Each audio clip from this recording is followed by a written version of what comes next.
10 లక్షల ప్రత్యక్ష ఉద్యోగాలు 30 లక్షల పరోక్ష ఉద్యోగాలు కల్పించేలా 10 రాష్ట్రాల్లో 12 నూతన పారిశ్రామిక నగరాల అభివృద్ధి కేంద్ర మంత్రివర్గం ఆమోదం తెలిపింది. 28,602 కోట్ల పెట్టుబడులు పెట్టనున్నట్లు ప్రకటించింది. ఈ నిర్ణయంలో భాగంగా ఏపీలోని ఆంధ్రప్రదేశ్లోని కొప్పర్తి, ఓర్వకల్లు, తెలంగాణలోని జహీరాబాద్లో పారిశ్రామిక హబ్బులను అభివృద్ధి చేయనున్నట్లు ప్రకటించింది.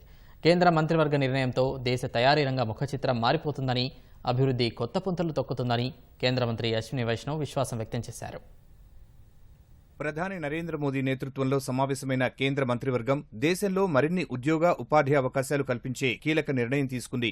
28,602 కోట్ల రూపాయల పెట్టుబడితో దేశవ్యాప్తంగా 10 నగరాల్లో 12 నూతన పారిశ్రామిక నగరాల అభివృద్ధికి ఆమోదం తెలిపింది. 10 రాష్ట్రాల్లో 6 మెగా కారిడార్లను వ్యూహాత్మక ప్రణాళిక కింద అభివృద్ధి చేయనున్నట్లు ప్రకటించింది. దేశ ఆర్థికాభివృద్ధిని, తయారీ రంగ సామర్థ్యాన్ని మరింత పెంచుకోవాలనుకుంటున్న భారత్ తపనను ఈ నిర్ణయాలు చాటుతున్నాయని కేంద్ర మంత్రి అశ్విని వైష్ణవ్ తెలిపారు. తెలుగు రాష్ట్రాల్లోని కొప్పర్తి, ఓర్వకల్లు పారిశ్రామిక నగరాలు, తెలంగాణలోని జహీరాబాద్ లో ఒక పారిశ్రామిక హబ్ ను అభివృద్ధి చేస్తామని అశ్విని వైష్ణవ్ ప్రకటించారు. జాతీయ పారిశ్రామిక కారిడార్ అభివృద్ధి కార్యక్రమం ఎన్ఐసిడిపిలో భాగంగా ఈ 12 ప్రాజెక్టు ప్రతిపాదనలకు కేబినెట్ ఆమోదం తెలిపింది. ఈ 12 పారిశ్రామిక నగరాలను గ్రీన్ ఫీల్డ్ స్మార్ట్ నగరాలుగా అంతర్జాతీయ ప్రమాణాలతో అభివృద్ధి చేస్తామని కేంద్ర మంత్రి వివరించారు. ఈ నగరాల ద్వారా ప్రత్యక్షంగా 10 లక్షల మందికి, పరోక్షంగా 30 లక్షల మందికి ఉద్యోగ ఉపాధి అవకాశాలు లభిస్తాయని చెప్పారు. ఈ 12 పారిశ్రామిక నగరాలు 1,52,000 కోట్ల మేర పెట్టుబడులను ఆకర్షిస్తాయని పేర్కొన్నారు. కొప్పర్తి పారిశ్రామిక హబ్ లో 2,137 కోట్లతో 2,596 ఎకరాలను అభివృద్ధి చేస్తామన్న మంత్రి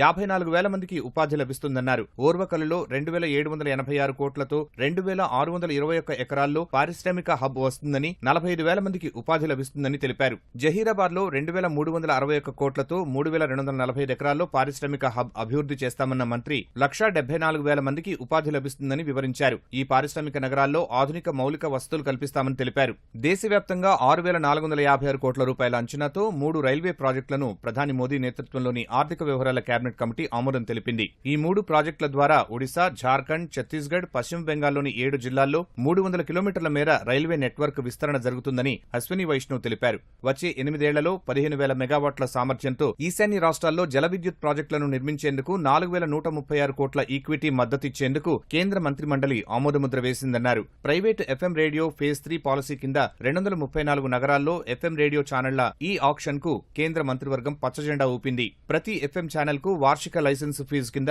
ఆ ఛానల్ గ్రాస్ రెవెన్యూలో 4% వసూలు చేయాలన్న ప్రతిపాదనకు కూడా ఆమోదం తెలిపింది. వ్యవసాయ సంబంధ మౌలిక వస్తువుల కల్పనకు 1,00,000 కోట్ల రూపాయల అగ్రి ఇన్ఫ్రాస్ట్రక్చర్ ఫండ్ ఏఐఎఫ్ పరిధిని మరింత విస్తరించేందుకు కేంద్ర మంత్రిమండలి అంగీకారం తెలిపింది.